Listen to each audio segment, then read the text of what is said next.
and good afternoon, everyone. Welcome to At America. My name is Genara, one of the e-guides here in At America, and I will be emceeing today's event. I hope that everyone is staying healthy and safe today, and I would also like to welcome our audience watching us online. I hope you're also having a wonderful time wherever you are. And if you are new here, At America is the U.S. Embassy's American Center, and our mission is to provide a space for young Indonesians to learn more about the United States. And our event for today is called The New Face of Education in Southeast Asia.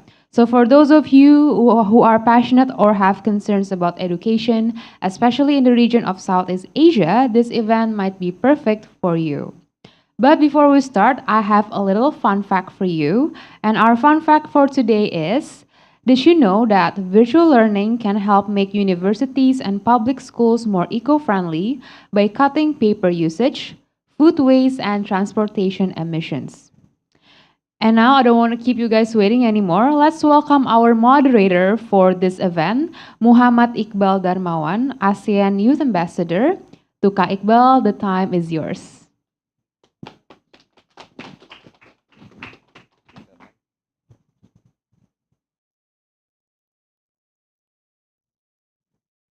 All right. Hello, everyone who is watching us on site, and also hi to everyone who is watching and joining us at home.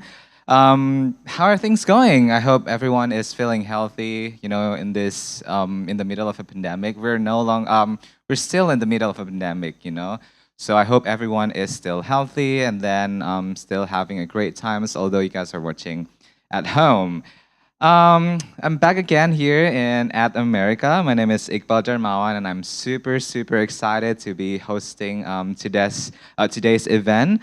We are going to be talking about the new phase of education in Southeast Asia. So, talking about education, it is something that is very close to me personally.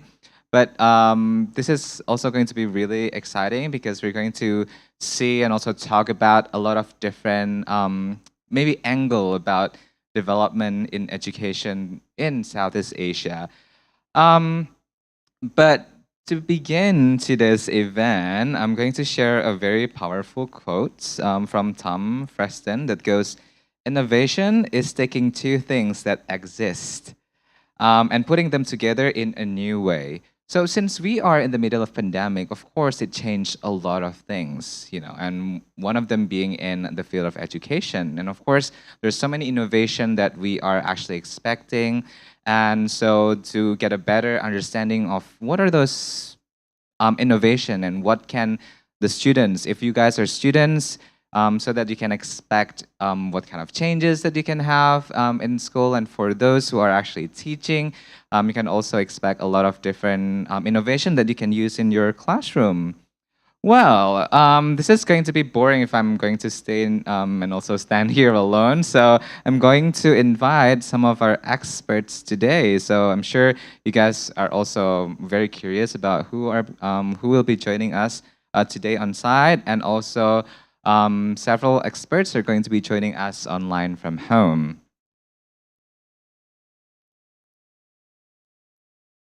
Okay, so first thing first, I'm going to invite one of our experts who is joining us offline today. We have Latasha Savira.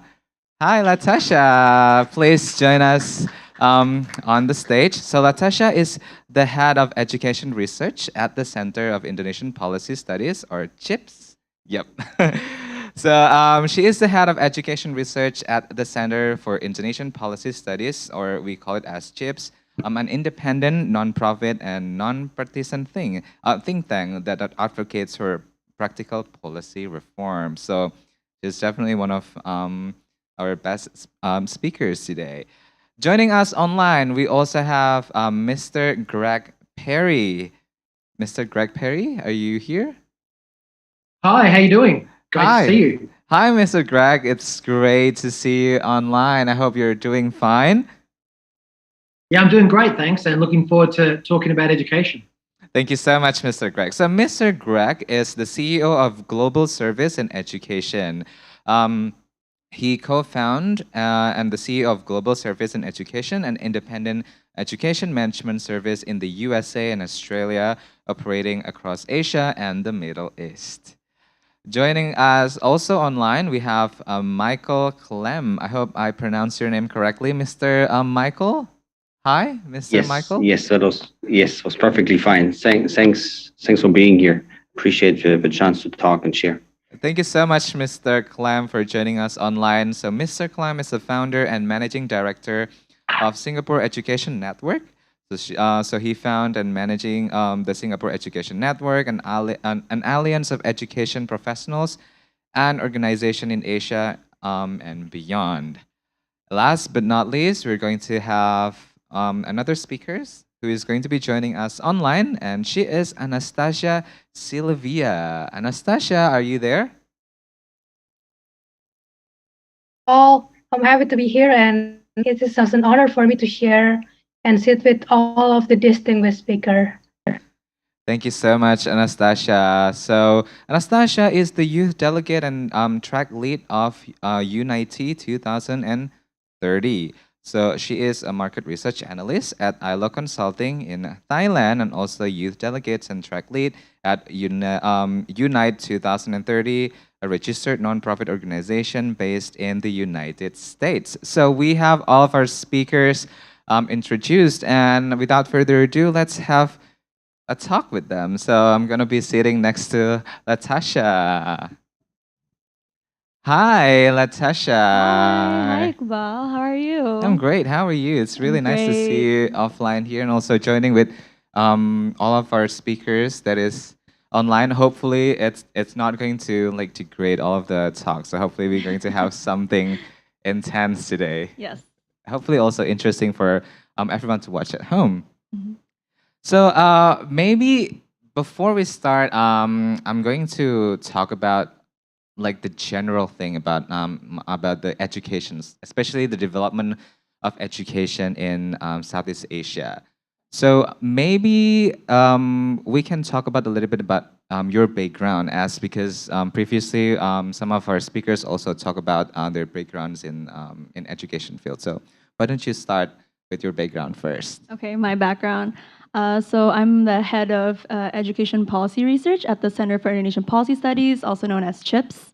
At CHIPS, we do conduct research, but it's more than that. So although we are constantly writing policy papers and policy briefs about what we can do to improve the education sector in Indonesia, we're also advocating for our recommendations to government stakeholders. So we host meetings with them, we talk to them, we also hear their side about how they're trying to develop and improve the education sector in Indonesia. And essentially, what we also aim to do is to amplify the voices of teachers, students, parents, all the stakeholders in education that might be overlooked or underrepresented. And so that's how we really try to impact change. Wow, that Yeah. is very interesting. I mean, talking about pandemic of COVID-19, of course, it changed a lot of the system, and especially it also forces us to create that innovation. I cannot wait to talk about what are some the innovations that maybe CHIPS and also the government has been working on, and maybe also we're going to talk more on some of the innovation in Southeast Asia with our amazing speakers today. But maybe let's start with Mr. Greg Perry. Okay, Mr. Sure. Greg, I hope you're hearing my voice clear. Yep. Yes, I can. Okay, so regarding the developments of ASEAN countries, especially in the education field, so what is it like to be what is it like to work on this innovation, and what kind of changes you have brought with your organization in terms of the education development during the pandemic of COVID-19? Sure. Yeah, we often speak in very negative ways about the pandemic. Of course, it's been a huge global crisis and it's impacted on all of us in many different ways. But certainly, I'd like to focus on some of the positives that have come out of the pandemic. Many people say that the pandemic changed education forever. And I guess it certainly had impact, but I think the changes were already in motion. What happened was that the pandemic accelerated some of the plans that were already in place. And I think what happened for us is that we were forced to test some of these innovations under stressful and very real conditions. And some things succeeded and some things failed. So I think that was very interesting about the pandemic, that we were forced to be very innovative very quickly. And of course, that happened globally with the pandemic, with the health crisis and people trying to find solutions to save people's lives. But certainly, I think we've proven that technology can improve in some areas and in some contexts, and for some children, education options for them. That is interesting. I think I have to highlight the fact that we are kind of forced to make the innovations a lot faster during the pandemic, especially maybe in some of the countries in Southeast Asia, especially Indonesia. So maybe I wanted to also hear what is it like for the innovation itself in Indonesia from Latasha. Sure. So when we talk about innovation and technology or education technology, I think we do have to talk about it as from the perspective of pre-pandemic, during the pandemic, and post-pandemic. So, like Greg said, before the pandemic, honestly, there were the education sector or the edtech sector in Indonesia was already developing, especially in line with developments in technology, the increase in use of the internet and smartphones. So there was a lot of well-known education technology, like Zenius and Ruang Guru were the poster childs of edtech, right? But it's more than that. I mean, there's learning management systems, there's MOOCs, massive open online courses. There are a lot of different types of education technology available before the pandemic. And as Greg said, what the pandemic did was force the adoption, because before that, although there was a diverse set of products or platforms for education technology, there was still resistance to adopt those technologies, whether it's because, mainly because a lot of the times education technology was viewed as a supplementary kind of learning rather than something that complements or possibly facilitates and enhances the learning experience. And then now, because a lot of people realize this kind of disruption and this kind of innovation there's a lot of potential for technology to enter education, it birthed even more education technology platforms and products and solutions. I mean, I was just on App Annie last week. App Annie is a platform that analyzes and gives us an overview of the top apps in certain regions. And in Indonesia, interestingly, the education app that has the most time spent on is an app that helps students memorize the Quran. So there's just so many use cases, and so many people are trying to figure out where are the gaps that they can fill in and what kinds of innovations they can use, or how can technology fill in those gaps. So now that's on the private sector. In the public sector, we have GovTech Edu, which is the technology wing for the public sector or for the government. And they're also doing amazing things. I mean, the thing about education technology before the pandemic or during the pandemic is that a lot of these platforms were geared towards a specific user, which are students who are digital natives, who can afford the hardware or technology needed to use education technology, and they can also access stable internet connection. And what GovTech Edu is trying to do is that they're filling in the gaps for teachers, or they're trying to target different types of users. So teachers, school leaders, creating platforms like Merdeka Mengajar or Rapor Pendidikan, Arkas, and that's supposed to help more within the school management. So that's kind of an overview of the innovation that has been going on for the past few years. Well, that certainly has been an extensive explanation coming from you. But then it was really interesting talking about how are these platforms and can actually help the students to eventually learn something even better. But I'm very curious on that is from the Indonesian side, right? So maybe we can moving on to Mr. Michael Clem, who is working as a managing director of Singapore Education Network. So we just heard of how Indonesian like private sectors and also the governments are trying to actually working hand in hand to work during the disruptions. What about in Singapore, Mr. Clem? How Singapore handled this disruption, especially during the COVID-19 pandemic, and also the development of the technology for education? Thanks for a good question, interesting question. And just to rephrase a little bit, I think it's Singapore in many ways, infrastructure as well as in digital solutions is generally well ahead, even sometimes of Western countries. It's also a different scenario because it's a city state. So I think just drawing conclusions from Singapore isn't always the entire solution or the answer, particularly in countries like Indonesia, like Philippines, or in other countries which are very large, which have a lot of islands, right? And I used to work for an American university before and for the National University of Singapore. So I used to work in a region pretty much all the time in the last 20 years. So, but coming back to your question, in terms of Singapore, even before the pandemic, for many, many years, public schools, just to give an example, they had a remote learning day. So even well before they wanted to experiment, test systems, processes, but also generally mindset, how people can learn. Schools, but it was talk about universities, by not going to a physical infrastructure like an institution, typically speaking. And of course, that doesn't only prepare institutions from infrastructure in terms of Wi-Fi, in terms of gadgets, etc. It trains teachers, but equally important, which is sometimes forgotten, is it trains students, because you need to have a high degree of discipline to learn. If you're not in class and you're being nudged by your neighbor or you're being scolded by a teacher to pay attention. And I think that was one of the key shortcomings or key challenges during the pandemic in Singapore, is pretty much across the board, is as a teacher to keep students engaged through remote learning. And remote learning or online learning or distant learning has by and large been got a huge boost through a pandemic. It did start before, but I think the boost it got in 2 years, it didn't receive in 10 years altogether before. And I think that's something we still need to pay attention to.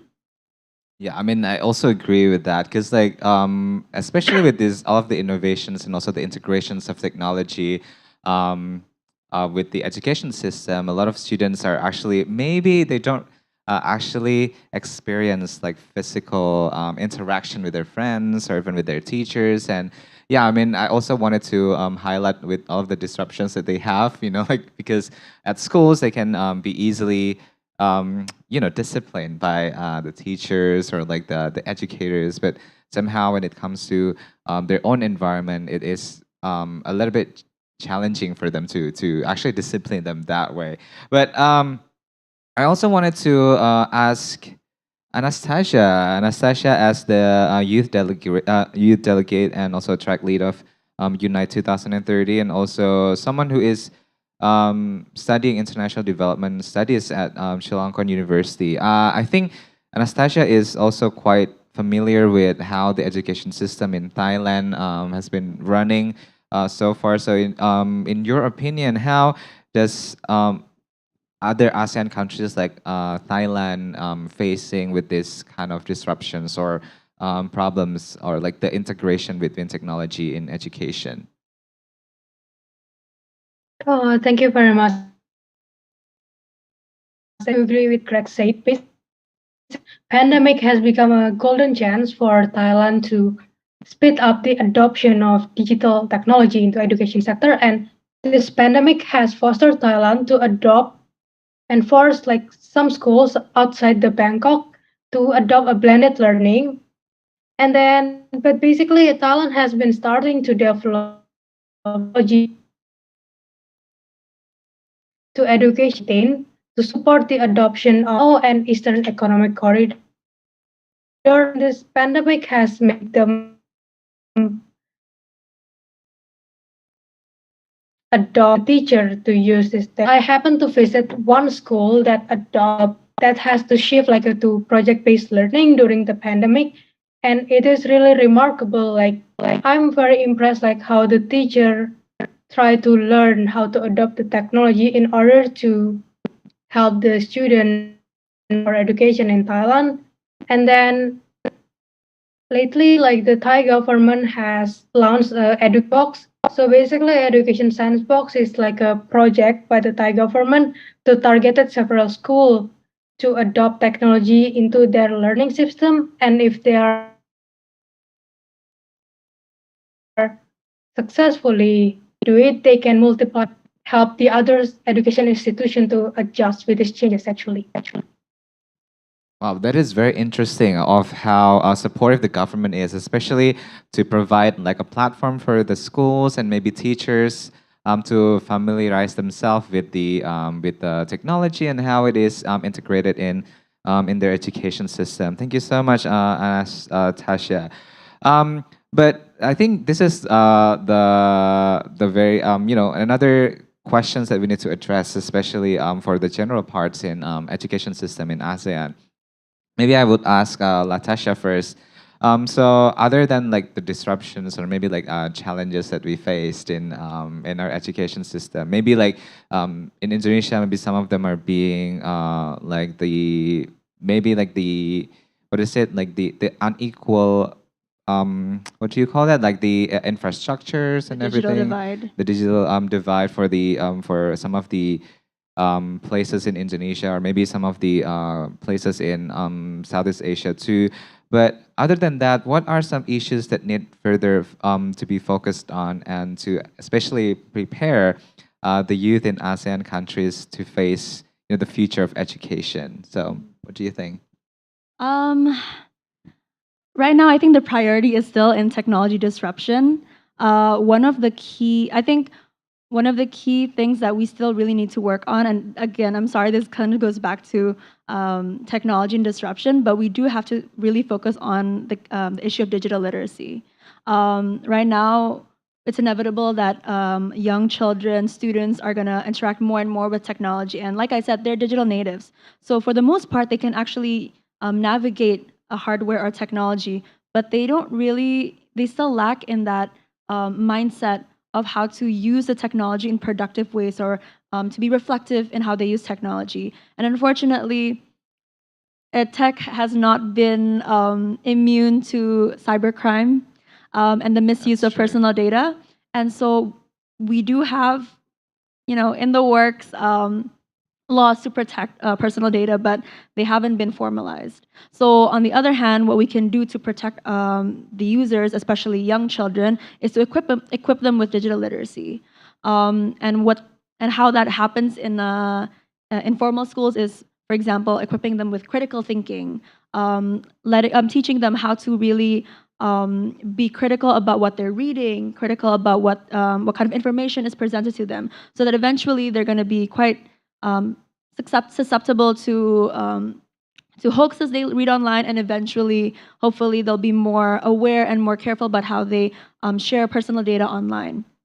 And so that's something that we really need to work on, and it's homework basically for Indonesia's education sector. Well, yeah, I think to really highlight your points on the digital literacy, I think this is something that we still need to work on, especially with our younger generation. Because like when it comes to technology, they feel like it's fun and it's very playful until we found those like the digital crimes, like with the data pacing or all of the what is it like the hacks and everything, so that it can use all of our personal data to be used against us. Like And to be honest, it's not just children, right? We also have to be aware of how the older generation who might not have grown up with technology, That's how true. they're sharing personal information, because they're actually quite targeted when it comes to cybercrime. So yeah, there needs to be more. I mean, we do have a digital, like we have Gerakan Literasi Digital Nasional, and it's going. I mean, I think it's creating progress, but at the same time, we do need more accurate and more appropriately targeted interventions when it comes to digital literacy, because again, digital literacy develops very differently when you're older and when you're younger, and it depends when you were introduced to technology. Yeah. that's true. So not only the younger generations, but also the older generations who is not actually growing with the technology. All right, that was very interesting. So I really wanted to go back to Mr. Greg Perry. So if Latasha was talking about the digital literacy, it is something that is maybe still that the government of Indonesia are still working towards now up to this day. Is it also a problem you are facing, working at the field of educations, or is there any other maybe issues that we need to further tackle when it comes to this innovation and also the integration of technology in education, Mr. Greg? Yeah, absolutely. But I think it's very generational. If I can play devil's advocate a little bit around, where the weaknesses are. If you think about it, our young people are incredibly digitally able. I mean, right now you can have a young person create and publish a video on TikTok within minutes, in a very professional way. And it can inform people, it can communicate, and it can publish incredible information. However, we have teachers who are the facilitators of learning in our schools and institutions who may not have the skills that the young people have. The teachers who are aiming to facilitate high quality learning across different subject areas often are not trained to have the skills to use the platforms, the skills to use the particular technologies to make learning engaging and interesting for young people. So I think the digital divide is a bigger challenge to some degree for the teachers and the older generation, because we have young people rolling our eyes at the teacher who might have trouble sharing their screen or sharing a very simple PowerPoint. But on the other hand, young people are creating and publishing videos at an alarming rate, for good or bad, on their phones. So I think that's something that governments need to consider. There needs to be a lot of energy put into teachers to help them to facilitate and learn skills that make learning engaging. I think that really needs to be the priority. We set up and operate schools in many different parts of the world. We have schools in Asia and the Middle East and many different parts of the world. And we find it's the teacher quality that makes a difference for online learning. And the great teachers who are really good at engaging children with technology have great success with the young people. It's not so much the other way around, even though, of course, in some of the locations we're talking about today, children may not have the same access to technology as children in maybe middle and upper class communities. Wow. Definitely. I couldn't agree more on that, Mr. Greg. I feel like the success of our education nowadays relies so much on the quality of the teachers. And yes, I think when teachers are actually empowered and also getting their knowledge done with their technology so they can contribute more on like our digitalized education nowadays. I couldn't agree more on that. Mr. Greg, thank you so much for your views. Maybe I also wanted to know more from Mr. Michael. So if earlier we're talking about digital literacy and also the quality of the teachers, in your opinion, what some other issues that we need to focus on in order to be, in order for us to be ready for the future of education? Just to make sure, you're referring to what I think teachers need to do or governments need to do when teachers are ready to adopt innovation and technologies, correct? Yes, a little bit of both, sir. Thank you. Yeah, it's a good question. In fact, just this week, I had another workshop where we just talked about teacher training in Southeast Asia, and it's a very critical issue. And what I mentioned before, just having infrastructure, just having innovative products is not good enough if you don't have anyone to use them and to utilize them. And as it was rightly mentioned before, we are dealing with a generational conflict. Often the students in any kind of technology or usage or utilization are better than the teachers. And that's an issue if a teacher is supposed to be the person of respect, is supposed to be, if it's supposed to be the student to look up to and to learn, right?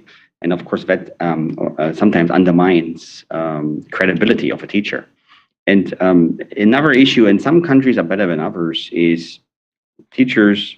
I mean, everybody says in their own job, I'm very busy, but teachers are really busy because number one, they have to stand in a classroom all day, a lot of many hours at least, and we have to prepare lessons. We have to follow up with lessons, and we have to do assessments. So there is very little time for them to actually go for professional training because it's very difficult to cut. No school or university will cut classes to let the professor or the lecturer or the educator or the teacher to go to professional training. But at the end of the day, that's what needs to be done. Because if we don't give teachers sufficient time and sometimes also incentives, because at the end of the day, training and other forms of lifelong learning needs to be paid for. That's an absolute must for any institutions. To facilitate, some countries make it compulsory. Philippines, for example, they have a minimum number of hours. I can't remember the number of hours, but they make it compulsory that teachers go to professional training. Otherwise, their the performance appraisal will be affected. Some other countries just recommend. That's a big difference, because again, if it's just recommendation, then you never really know. And another way to encourage innovation is to give students more independence. If it's a very centralized system, and at the end of the day, only the Minister of Education decides what will be used or will not be used, it will take a long time till it reaches the top level of a decision making. So some of those things are done better in some countries, and I wouldn't say Singapore's the best. I've seen a lot of very good innovations, not only technical but also pedagogical, skills based learning, which becomes more and more important, which has seen some very interesting pilot projects or even other areas or schools which implemented in countries across Southeast Asia. Wow, definitely, definitely. I think it's very important to make it compulsory for all of the teachers and also the educators, especially to be able to absorb all of this technological development, so that they can provide better, maybe like situation in the classroom for their students to learn, and they can provide something fun for the students to actually learn something at school. Thank you so much, Mr. Michael. And I just add one more thing here. Yes, and I yes, sir. just remember it. I just read it yesterday. I read research or a survey we did with students, high school students. It was a global survey, and they asked, where in your journey of education, let's say in the first 10 or 12 years of education, where did you learn? Where did you learn the most? Which grade or which place? And I think 60% said the most they learned was outside of school, outside of a classroom. It's a bit scary considering how much money and time we sometimes invest in the school system, if actually students say the most we learn is outside the classroom. So that's something to think about. Wow. Okay. So maybe that is something that we need to take a note, especially for many countries, maybe not only in ASEAN but also internationally, to think about how to integrate those things that we can learn outside of school and then bring it to the school, so that we can have like an integrated system, so that they can feel safer to learn anything, not only from school but also outside of the school. All right, but I'm going to move to Anastasia. So Anastasia, as a graduate student, do you also, or like, have you experienced something related to the disruptions that we talked about before? Like, have you ever had a situation where your lecturer or like your teachers was not able to operate, maybe like technologies or, innovations that maybe has been developed, and how does it make you feel as a student? And also as a members of Global Circle Activities, how can education meet your skill needs, especially as a student nowadays? Okay, thank you, Iqbal, for the question. So yeah, it happened because like I started my master in 2020, which is like it was the early of the pandemic, and that was the first time in my university they adopt fully online learning. And I remember the day that I had to help my teacher to conduct the Zoom. But then when it comes to the teacher, I do agree with all the speakers have shared before that they are supposed to be the one who lead the teaching and learning activity in the classroom, but then unfortunately they are still struggling in adopting and integrating the technology. But then I found out that besides the problem of digital infrastructure, teacher cultures, especially in the context of Southeast Asia, is very challenging, because I found out, especially in the Thailand, although I shared it before that I'm amazed some teachers, they are very willing to adopt the new technology, but then most of them, they are very resistant to change. even at the university level. And in this case, as a youth and also as part of a global community, that's why me and the other delegates, we are trying to come up with a solution on designing like an interface and create a policy recommendation that will help teacher to adjust with these changes actually. And then I think last year I did a mini project at my university on how to introduce a Zoom and how the teacher should use the Zoom to make Zoom more interesting to them actually. But then can you repeat your second question, Iqbal? Oh, I think you kind of answered a little bit. So, how can the education system meet your skill needs, especially when it comes to this innovation and also the integration of technology to the education? This is a pretty challenging question actually. But then, how can the education that I get meet my skill is basically the education that I get. I have a background in international relation and also master in development studies, which both considered as interdiscipline studies. That allows me to explore the topic related to technology and help me to build the T-shaped model actually.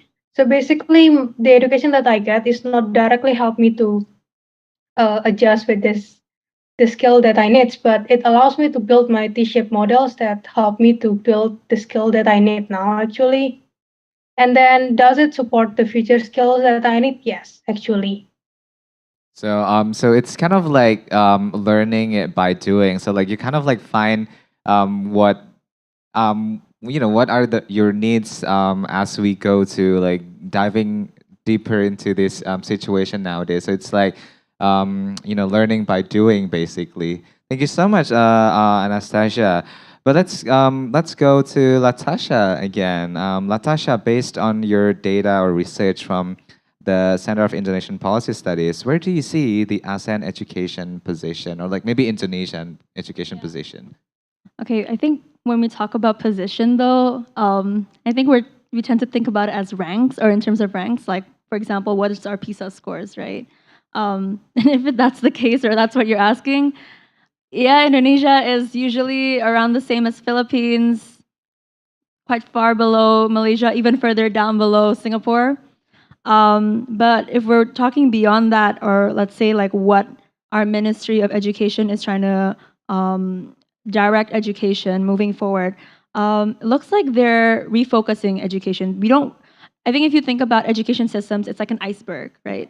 So above or like surface level, there's PISA scores, enrollment rates, attendance rates, or like rate of graduation, how much of our graduates are being absorbed into the workforce, or how many of them are continuing their studies in higher education. Those are measurable things. But what the Ministry of Education in Indonesia is trying to do is they're trying to tackle the things that are below the surface. So teacher welfare, the quality of teaching, the students' experience, the gender disparities in education. And I think the Ministry of Education, it has rolled out very new programs. I mean, we have a new curriculum Nasional. We have a new assessment. I mean, they got rid of UN, Ujian Nasional, and now it's Assessment Nasional that tests more on literacy and numeracy skills. They're trying to encourage teachers to use more technology and trying to encourage teachers to adopt more project-based learning, instill critical learning skills. And so we have yet to see how far these programs will be successful, but I think it is a good step in the right direction. Yeah.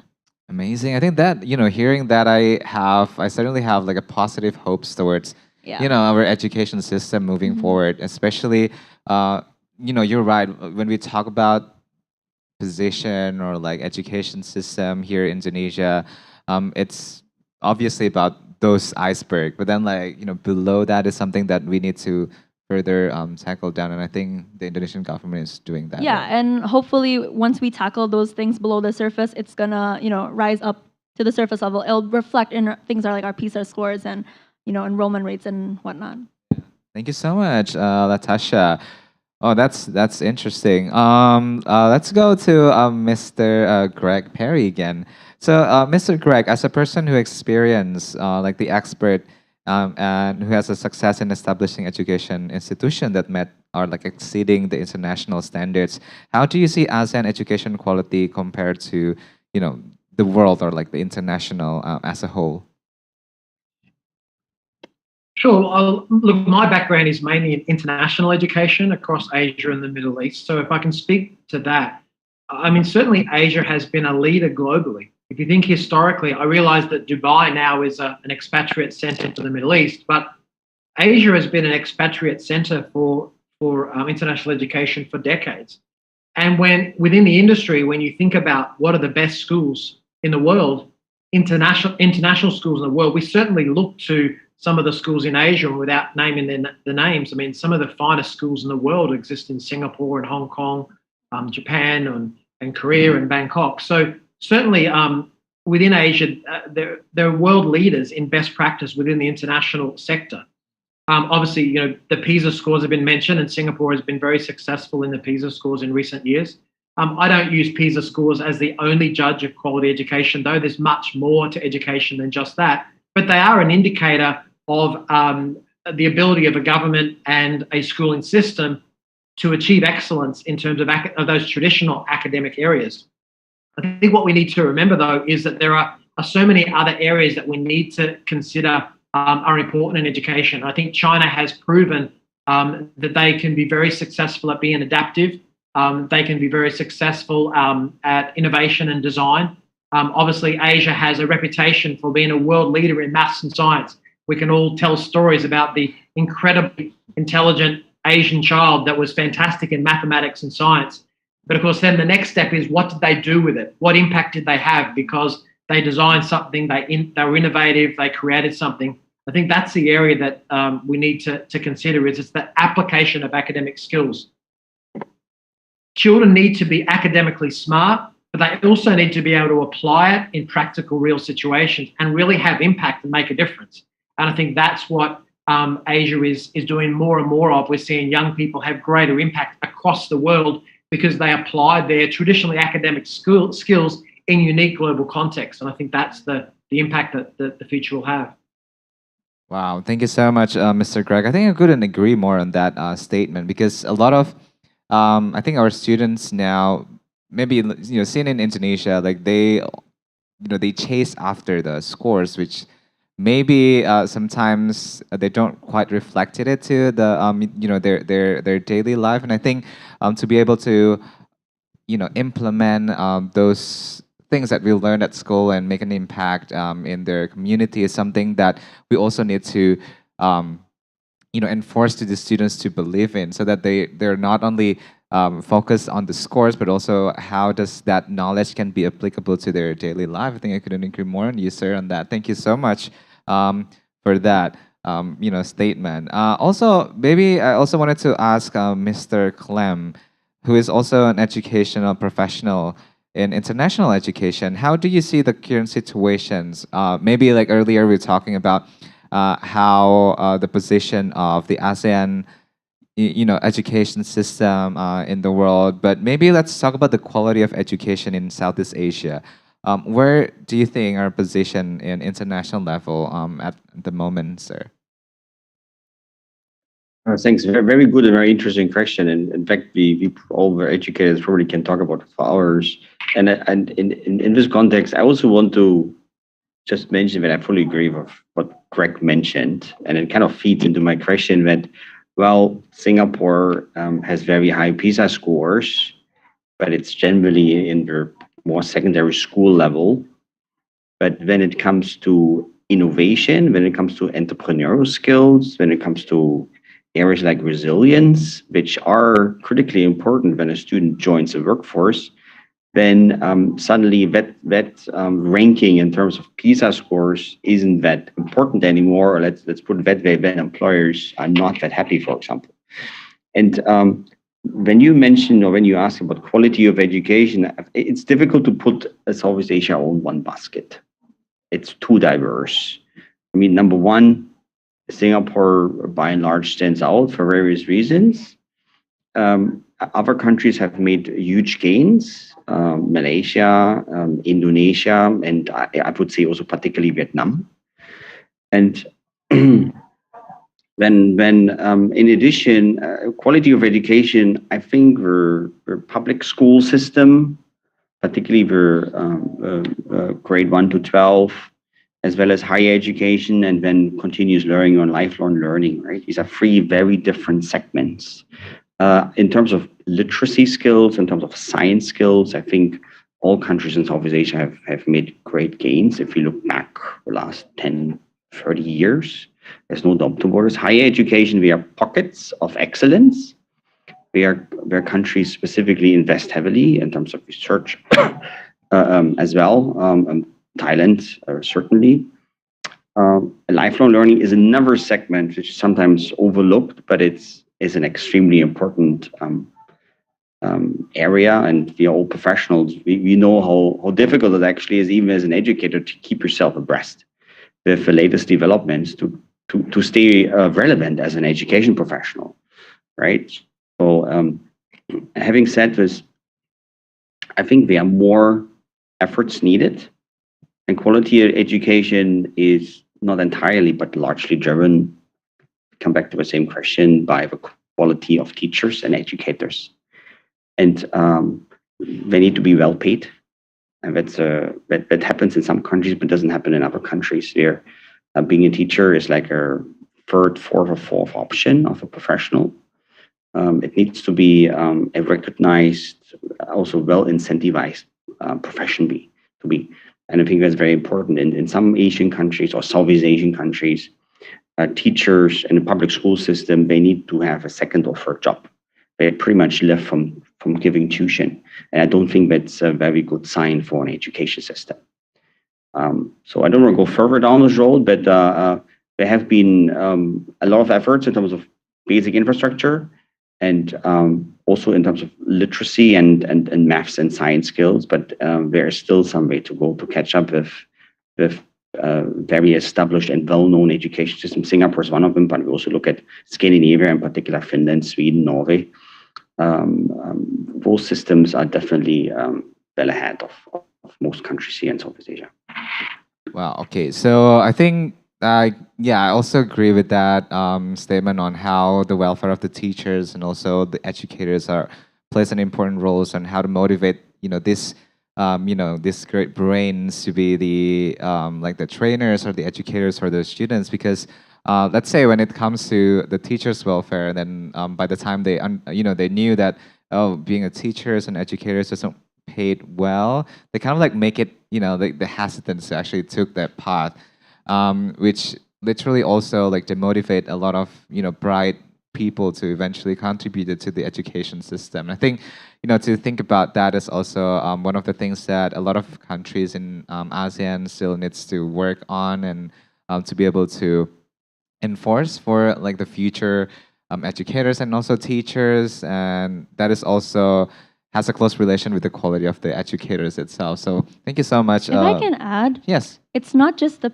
pay itself or like the low pay, but it's also what they're expected to do as teachers, right? Like Michael mentioned before, teachers spend long hours preparing for classes, and then they're spending long hours teaching. And then in Indonesia, I mean, I'm not sure what it's like in other ASEAN countries, but in Indonesia, there's a lot of administrative tasks that they're required to do.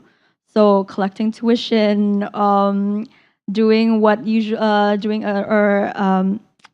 sorting out the finances of schools. I mean, it depends on the level of resource of schools, but fortunately, teachers are really overburdened, overworked, and it doesn't help that they're also, not paid well. And I think that all contributes to the teacher welfare. I couldn't agree more on that. Other than the what is it, like the payment, but also the offer work that they have to do day-to-day basis. It really does affect how people are actually see the, let's say, the job of educators or teachers.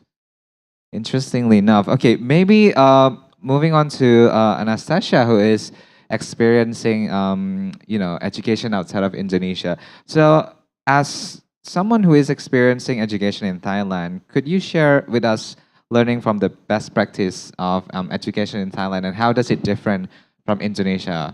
Or so if like there's difference, how can Indonesia can actually learn from that differences that you have experienced in Thailand? Well, to be quite honest, like the education in Thailand and Indonesia is, I would say, is almost the same. But then, if I have to share one thing that we can learn from Thailand is like to launch a pilot project, like a education sandbox. So they do an education sandbox to target several schools to adopt this technology, as I mentioned before. And if they are successful, they can. This is a good practice because, like, through the education sandbox, the Thai government, they are able to identify what they are still lacking and what they need to improve and address in the upcoming education policy. And also, they can address, oh, I think the education needs more partnership with the private sector and the other sectors through the sandbox. Basically, that's the thing that I can share. And I think to give a comment from the previous discussion about the teacher, I would like to add something. This is based on my research in Thailand and then my experience in Thailand. When it comes to the teacher, I do agree with what Latasha states. Even in Thailand, the teacher experience the same problem administrative, and then I do agree with the point of the welfare professional development project or training for teachers now conducted and unfortunately for teacher to absorb the knowledge which made them they cannot really understand and they don't get a lot from the teacher training and stuff like that, especially in the context of Thailand. Well, Thank I you. think that is very interesting on how the Thailand governments are providing this platform for like the educators or like the maybe students to maybe cater their opinions about what can be improved in the education system or like what can we do to improve the education system as a whole. But maybe like if we talk about that platform in Indonesia, Latasha, do you think Indonesian government also provide that? Yeah, so now there's Merdeka Mengajar, which is basically a teacher platform, a teacher app that is filled with a lot of resources and content to help teachers navigate specifically the new Curriculum Nasional. But I was talking to the chief product officer recently, and was talking about how do teachers really engage with the app, and it's very interesting. Most teachers who have been logged on are the most motivated teachers. And that is kind of their strategy right now in the government. They're targeting more of the motivated teachers, the teachers who will take that leap of faith with technology, who are actually they're very passionate about teaching. And what happened was teachers are actually also making content themselves on the app. So there's about 14,000 videos now, and they've reached that 1 million user milestone. And I remember, like, I asked him, like, "Oh, what kinds of videos do they upload onto the app?" And on the app, there are like so many different types of videos. There are videos about like biology videos, or like, "Oh, how do you teach someone the human anatomy?" But there are also very simple videos like, "Oh, how do you discipline a child?" Or like, "These are my best practices when I'm trying to discipline students at the age of or like in elementary school or something like that." So we do have that app, and it's I think the success is growing. They are trying to get teachers to be more engaged and more excited about the app. We have 4 million teachers in Asia at the moment. They still have not only, but they have more. They've gone 1/4 of the way. So Wow, that is very interesting though. I think it sounds almost like a social media for teachers like to share. yeah, a positive social Yeah, media, positive. hopefully. Hopefully, because like they shares a lot about like best practices and how Yes. to do things and how to teach something. And it's very Indonesian, right? Because I think we are in a culture of sharing, gotong royong, and I think this platform is trying to capture those best practices or best qualities in our culture in Indonesia. What's the platform again? Merdeka. Merdeka Mengajar. Merdeka So Mengajar. yeah, teaching freedom. Yeah. So for all of the teachers who's watching today, maybe you can also, if you haven't know it already, you can log on that application and maybe start sharing or like start getting inspiration from that application. Yes. Thank you so much, Latasha. All right, so maybe talking about this platform. Like earlier, we talked about like the sandbox, the educational sandbox, if I'm not mistaken. Anastasia, was it correct? Yeah, and also the Merdeka Mengajar. Maybe I wanted to ask to Mr. Greg, is there any other application or platform that can actually caters teachers' needs to be like updated with current technology or innovations that we can use to develop our, professional skills, especially for teaching during this technology era? Oh, good question. I mean, there are many commercial platforms available for schools that schools choose to purchase. And so I guess I probably won't go into that space because there's literally a billion-dollar industry of technology providers that are selling platforms to schools. But I think you'd be surprised is how effective people can educate themselves through simple platforms like YouTube. I mean, it was interesting during the pandemic. I myself learned a number of new skills because I was at home and I had more time to do so in a range of areas, from advanced skills in Excel spreadsheets to publishing videos to crypto technology. We're involved in the metaverse and crypto technology, blockchain technology. A lot of those things that I learned independently. And I think that's what teachers need to understand, is that they're asking children to learn in ways that they wouldn't also learn themselves. I mean, the truth is, if I want to learn something new, I'm going to go to the internet and I'm going to watch a video. I'm going to go to some kind of group platform and I'm going to ask questions and discuss with other people. I'm going to read independently. And I'm also going to apply the skills and knowledge that I've learned in unique contexts. That's how people learn.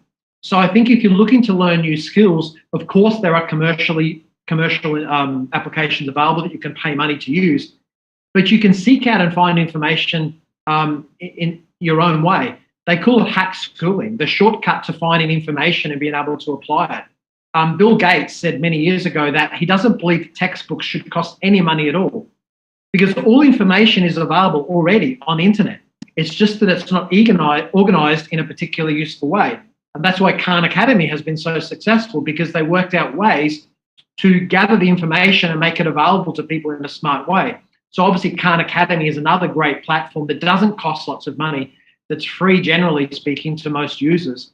And you can learn almost anything you need to through free applications. So given the fact that our audience is probably very wide and varied, and you're trying to improve education quality in a range of contexts, I'd really encourage you to seek out ways such as that, rather than the very expensive technology platforms that aren't available to everybody. So basically, all of the informations are actually available. It's like, it's not organized in a certain ways that somehow people are actually maybe confused on which information should I follow because of those vast of information and those much of information. But eventually, maybe going back to the digital literacy that Latasha also mentioned before, we need to enforce that even better, so that as a teacher, maybe, or as a students, they can learn better, from all of this informations that we have online, so that they can get the most out of it. So yeah, I think that is a very interesting point of view from you, Mr. Greg. Thank you so much.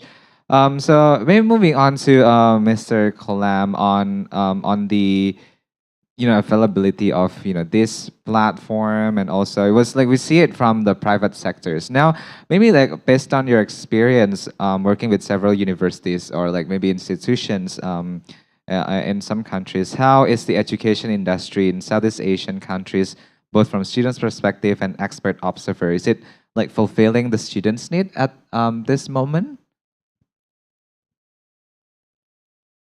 Okay, that's a very big question. And it depends on. I think almost by definition that the education system was always lagged behind what is required by the industry and the employer, because it always takes time to absorb new developments, new technologies. But I think in the last 5 or 10 years, I've seen certain developments at particularly higher education, but also in school level. There are a lot more collaborations between schools and other organizations, the public sector in general, but of course employers, corporate sector, even non-profits. In the area of entrepreneurship, I think which it's very fulfilling for students that they have a chance to test out business skills, test out ideas, try to build their company or a product, etc. So that many universities across the globe, but also in Southeast Asia, have created ecosystems in terms of funding, infrastructure, and expertise to help students. That definitely helped. The other part, which I also mentioned before, is that more schools and also universities are willing to include more skills-based experiences or skills-based courses, programs that sometimes comes from the private sector. And as Greg rightly mentioned, there are many resources available for free. But I still think the corporate sector, the for-profit sector, and that's sometimes a dirty word in education, but I don't think that's justified. The for-profit or corporate sector still plays a part in it. There are various student-related platforms to learn for teachers. There's, as an example, Acadasia. It's a very well-known teacher learning platform, and it's generally for free. The Singapore Education Network, we are currently building a portal for technologies which teachers and educators can use, and it's of course free to access.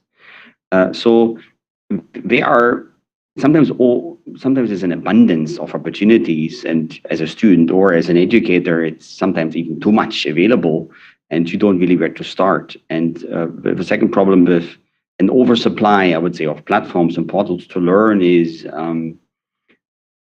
how do you judge quality, right? With universities, you have a ranking, which not everybody likes, but there are different ways to judge and evaluate. But with portals and platforms, and let's say there's a course which is 8 hours long, and there's the same course with the exactly same title, it's 20 hours long, right? So as a student, how do you judge what is required? What is worth of money being paid for?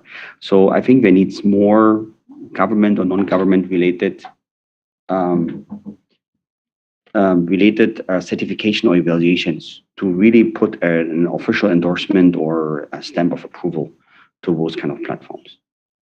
So yeah, basically, like with this, different types of technology, different platforms provider, it's really hard for us to judge which one is providing the best quality. And I feel like to have the government's help for the giving the judgment, or help us to decide which applications that can help us can actually make a huge difference in that.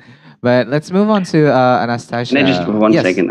Apologies, really. Yes. I mentioned it before. I'm sorry, but I need to leave this discussion. I have an urgent personal matter to attend to, which I didn't know before, and I just wanted to say thank you for the opportunity to share my insights, and I'm happy to catch up with anyone who has further questions from the audience, also from the panelists.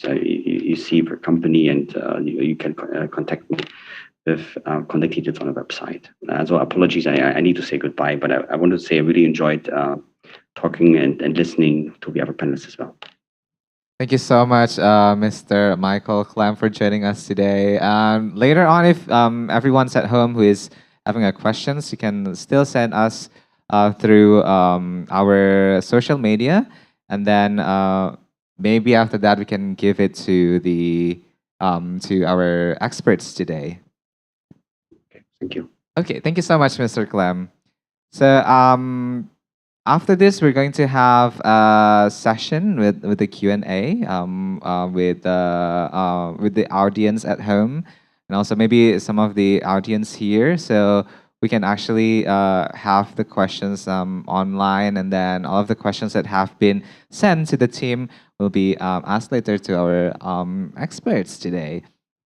Okay, let's, while I'm checking to the questions, maybe one question for Anastasia first. So Anastasia, if earlier we talked about how these disruptions can actually affect the education system and everything, and how can government work with the private sectors to improve with education development. What about how, as a youth, so as one of our youth today, how do you think can we maximize the quality of education? So what do you think can youth do in order to contribute to this development? Thank you for a question. In short, I would say that youth should become the bridge for teachers to adopt this technology, because as we know that in the education system we do need the teacher, and as youth are the most tech savvy one, we should come up with a project or any policy recommendation that will also support teachers to elevate their skills.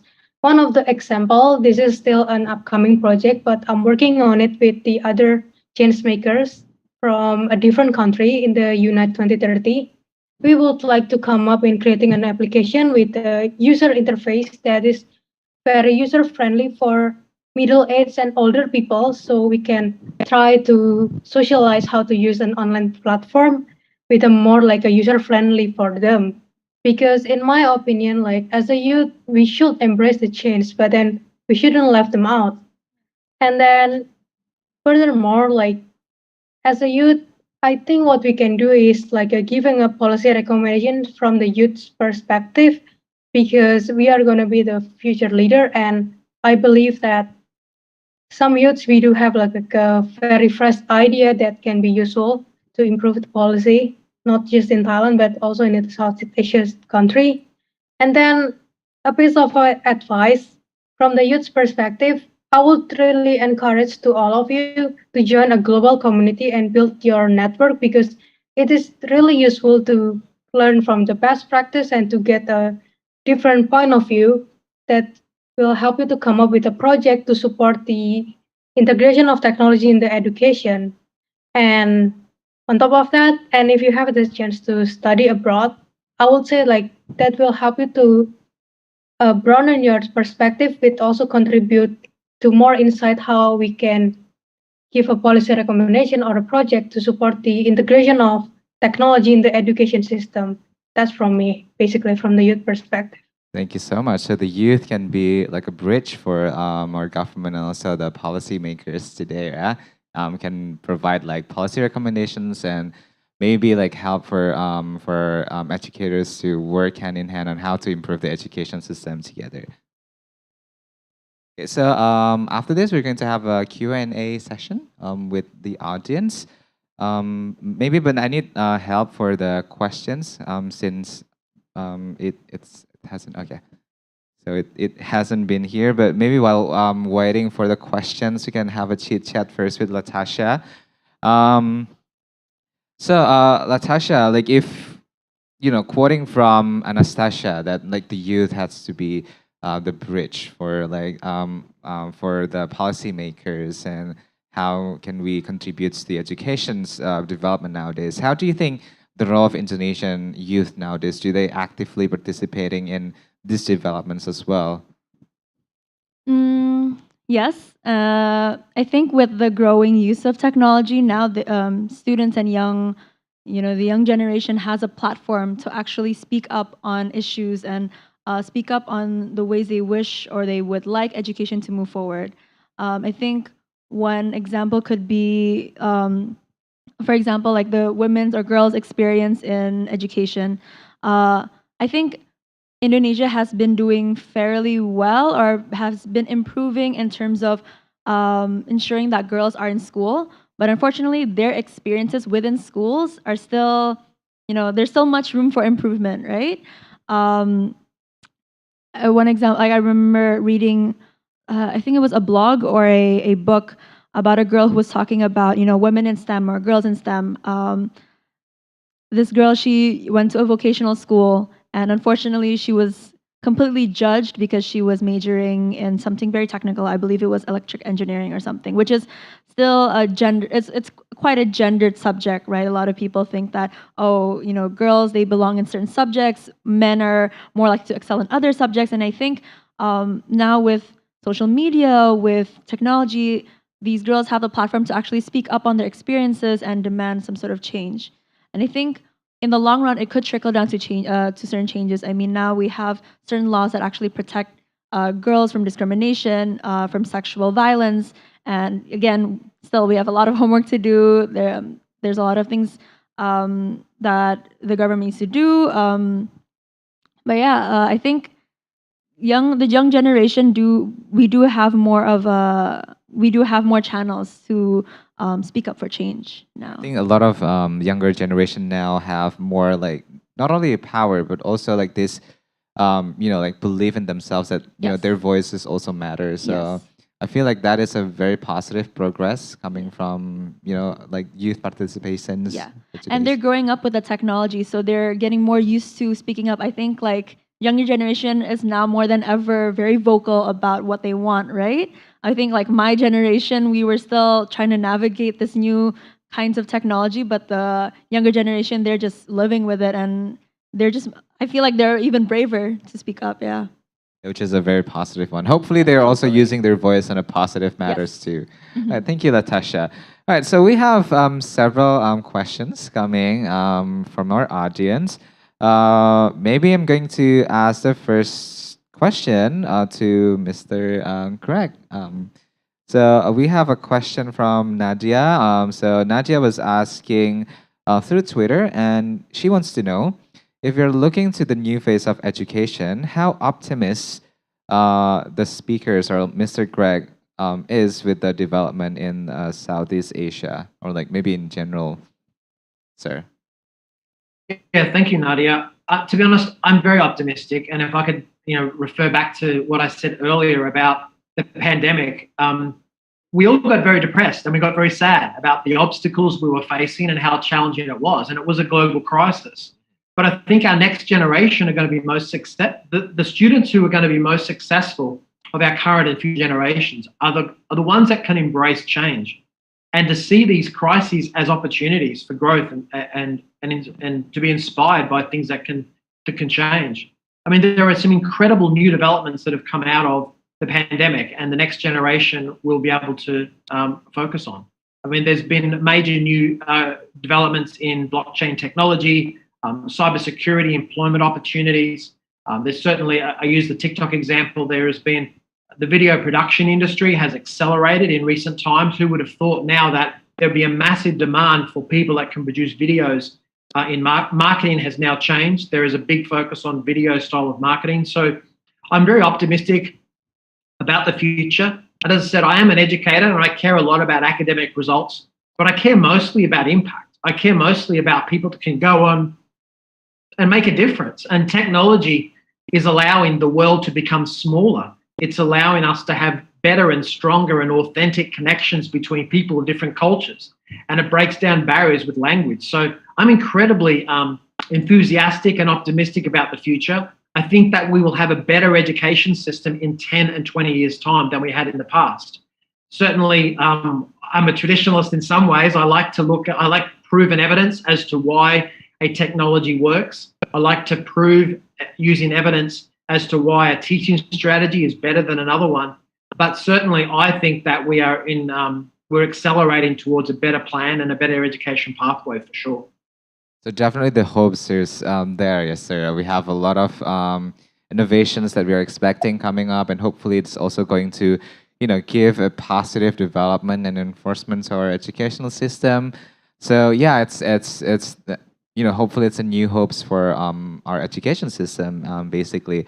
So for all of the audience who is actually on site, you can also go ahead and ask questions. We have Latasha, Anastasia, and also Mr. Greg here. If you have any questions, you can simply raise your hands, and we'll get to you with your questions. Thank you.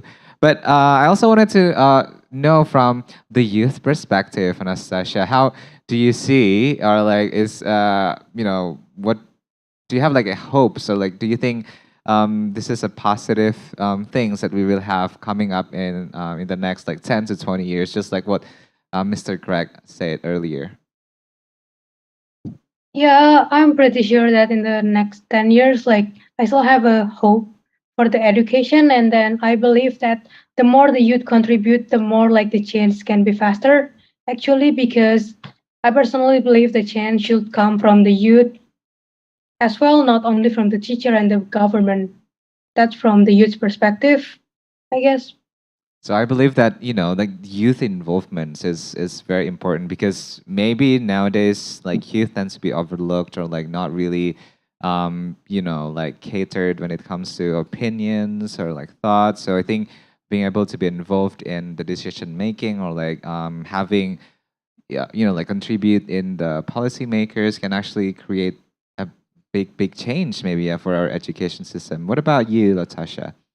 Yes, I am optimistic as well. Let's not end this chat saying that I'm pessimistic, but I am truly optimistic. On the other hand, though, I think that, and I'm speaking about the context of Indonesia. Besides the youth, I think just community empowerment is important. Indonesia is a very, very large archipelago. We're very diverse. We have, big urban areas, and then we have, very rural and remote communities. And when it comes to education, and I'm sure in other areas as well, it's not a one size fits all, right? We can't have one size fits all solutions.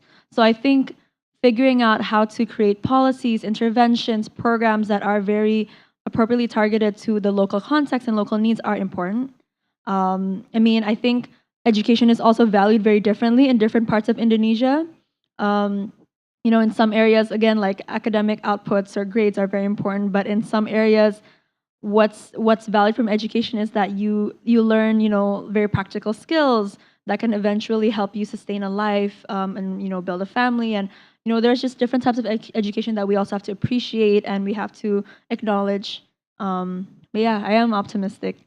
Yeah, aren't we all optimistic? Because I feel like despite all the challenges we might face during this development of technologies and also the integration of education and technology, but there lies like a huge hopes for like the future of technology, no, education, especially for our future generations, and how can we use technology more appropriately and also accurately. Yeah, and if I can add, I think what the COVID-19 pandemic showed is that we have to be more prepared because anything can happen. Disruptions are always unprecedented. That's the nature of disruption.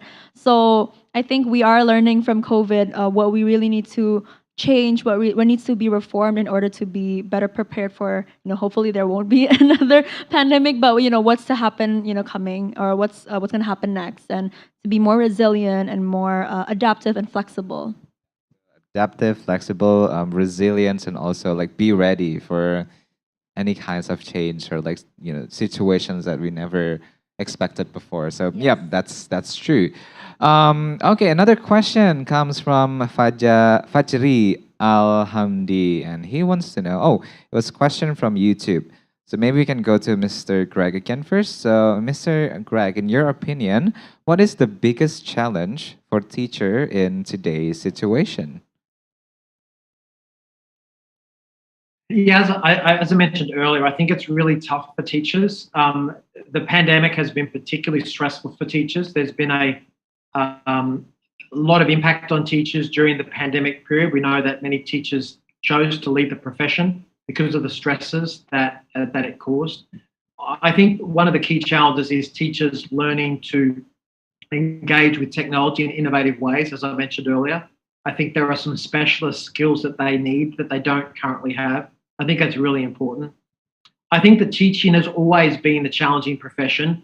And although I can pick up a newspaper on any day of the week and I can see concerns about teacher quality, I can see criticisms of young people and how teachers are faced with young people that they say are disrespectful. I think our former generations might have shared similar stories. My grandparents probably also said similar things about the relationship between teachers and young people. I think it's really important that schools do have complete balance. I think teachers need to have the skills to impart academic knowledge, but they need to develop skills to create really good, authentic, and long-lasting relationships that are engaging. Young people need to respect them. And I don't mean be their friends. There's nothing worse than a teacher who is the friend to the children. That's not what they need. They need respect, the respectful leaders. They need role models. They need to have older people that are going to make a difference and guide them in positive ways. I think that children are now faced with a lot of negative influences through the World Wide Web, the media and social media, and they need their families to stay close and strong and provide guidance. And the teachers need to have a strong partnership with those families as well, because teachers are an extension of family, and we need to embrace a common set of values and principles. And I don't think it matters what our background is, whether we come from a different religion, a different culture, or a different generation. There are a lot of things that are similar. And I think over a cup of coffee or a tea on any day, we can all agree on the key principles and values about character that are important for all of us. And I think that's an important focus for teachers. Thank you so much, Mr. Greg. I think I agree on that too, because like it's beyond the disruption, but it's more towards how can we work together as maybe as an educators, as parents, and also as the students themselves to create that strong bond together. Yeah, I agree. I think if I can add, I think, and again, I'm speaking from the context of Indonesia, but I think it might be similar in other countries as well. I think there needs to be more clearly outlined laws that protect teachers from, whether it's mental abuse or physical abuse, or we have outlined those laws, but I think there are some gray areas, especially in Indonesia, when it comes to when it comes to the protection of teachers and their profession. I know, I think that COVID-19 has definitely been a huge mental burden and a mental struggle for teachers, and that's always been overlooked. I think the media is always highlighting the mental mental health struggles of students during the pandemic, but what about teachers? Like, why aren't we talking about the teachers' mental health struggles? And I think that needs to change. Yeah, and just acknowledging again that teachers are overburdened and overworked, and they're not paid as much as they should be. So yeah, just going off of that, not like beyond also teaching or ensuring that students respect teachers. It's also ensuring that teachers have some sort of protection, especially like in the law. Yeah, I think when it comes to like the pandemic situation, studying at home, there are a lot of factors that contributes to the mental burden of the teachers, especially that they also need to do everything that they are doing at home, but at the same time also teaching with the struggle with the technologies and also everything. Coping with loss. Because a lot of people, we're suffering or we're grieving during That's the pandemic. True. So a lot of things that contributes to this mental, burden that we need to also address. Thank you so much, Latasha. Okay, maybe to close with this questions, maybe I wanted to know also from Anastasia. So as a international students, as the youth also, what do you think is the biggest challenge our teachers in general are facing nowadays, and how can like youth also contributed to that challenges, maybe to work together? Basically, from the youth perspective, I would say I agree with what Latasha and Greg said, especially when Latasha mentioned about the teachers' mental health, because I conducted an interview about, I think, a year ago when I did data collection for my thesis, which gave me a chance to talk to the teacher, and they also suffer. And from the youth's perspective, what we can do is like we try to build a better communication, because we cannot, because I will say like this COVID-19 pandemic has changed the education landscape and also has changed the communication landscape, which is, in my opinion, most teachers, they don't know how to communicate online, and they don't know how to teach online, and they get easily stressed out. And what youth can do is like we try to communicate and try to understand their struggle instead of blame them actually. And then I really encourage, but I don't know like if it is like should be done under the government or by the NGO, but I really encourage to do like a training for teachers' mental health, because like teachers' mental health is really terrible now after the pandemic, I can tell. Wow, that is also something that we tend to overlook, because like obviously, yeah, I mean I agree with you, Latasha, when it comes to mental health. A lot of the highlight was on the students and how And a lot of blame on the teachers. Yep, like teachers are giving too much homework, or like all of the assignment was like too burdening for the students, and therefore, it actually goes on them now, like on the teachers now, and I think that is very important to also address that. So maybe like to wrap up the whole discussion for today is that that the education system, despite all of the disruptions, despite all of the struggles and challenges for not only the teachers but also like the education system as a whole, we have the development and vast informations that is very much providing for us, but at the same time also some of the teachers qualities or like teacher skills in order to master the technology, in order to bring the best out of the teaching at schools can also needs to be addressed in order to have a better education system, not only for the students but also for the teachers themselves. And second of all, maybe we also have to agree that despite of this challenges, there are also many hopes in the future that the education system is going to be bigger, it's going to be a lot more accurate, it's going to be more providing for the teachers and also for the students.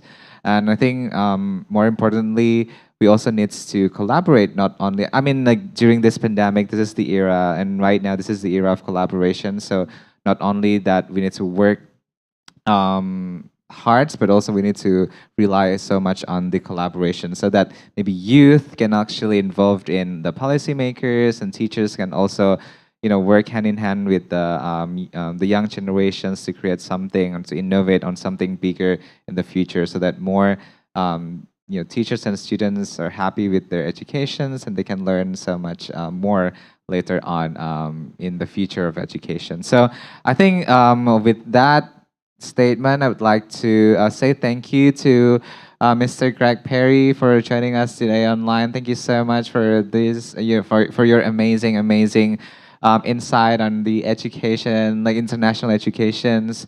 Nastasia, as our young delegation for today, thank you so much for your views and your opinion on how youth and also the policymakers and the government needs to work hand in hand in order to provide a better education system. And also, Latasha, thank you so much for joining me today offline in At America. I think we couldn't agree more that we learned so much from you, and I cannot wait to maybe learn some more from you later on. Thank you so much for Thank you for having coming. us. Thank you so much. Thank you so much. So for all of the students out there, teachers who is watching this, thank you so much for joining us today. Hopefully, you can learn something from our speakers, and hopefully, our contributions in the future can bring a betterment towards the education system, not only here in Indonesia, but also, in the whole world. So thank you so much for joining us on site and also online.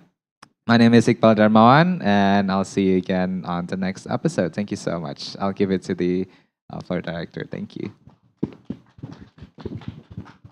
Okay, thank you so much, everyone, for your participation today. And I hope that everyone gained a lot of knowledge and also insights from today's fruitful discussion. I would also like to thank our speaker today. Thank you to Latasha, Mr. Greg Perry, Mr. Michael Clem, and also to Anastasia for sharing to us your knowledge and insights today. And thank you as well to Iqbal for moderating today's discussion. And now, if you are interested in attending more of our events, you can visit our website at www.atcamerica.or.id. And we are also on social media. We've got Instagram, Twitter, Facebook, and also YouTube at AT America. All right, everyone. I think it is time to say goodbye, and thank you so much for joining us today. Again, my name is Genera, and see you soon at the next At America event.